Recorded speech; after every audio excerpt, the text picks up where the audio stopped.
میشه خواهش کنم دو تا دستاتو بالا بگیری بگید ترام من تسلیمم. چرا؟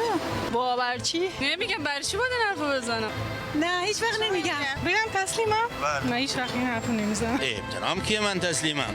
ما فقط برای سید علی تسلیمیم. نه ما دوست داریم، ما انقلاب دوست داریم. کشورم یه رهبر داره که حرفش به همه دنیا میارزه. تو این یکی دو روز گذشته از جمله همین حالا و همین لحظه دانشجوها در سراسر ایران در حال مبارزه و اعتراض هستن علیه رژیم جنایتکار جمهوری اسلامی. بس شما راه افتادید تو خیابون نمایش مضحک رو اجرا کنید که بگید همه چی آروم، زندگی عادی در جریانه و هیچ کس جنگ نمیخواد، همه چی عادی و همه عاشق خامنه‌ای و حکومتن. فعلا که دست سران حکومت به نشانه تسلیم رفته بالا، به ترام دارن هر گونه امتیازی میدن که ببینن آیا راضی میشه که باهاشون جنگ نکنه یا نه، در شرایطی که کشور هر لحظه ممکنه بهش حمله بشه و در شرایط جنگی قرار بگیره. و غالب مردم ایران که شما رو نمیخوان چشم دوختن به جنگی که ممکنه براشون رهایی و آزادی برمقام بیاره. دیگه این کارها فایده ای نداره. مردم راهشون رو انتخاب کردن و راهی که دارن میرن راهی که مطمئناً به آزادی ختم خواهد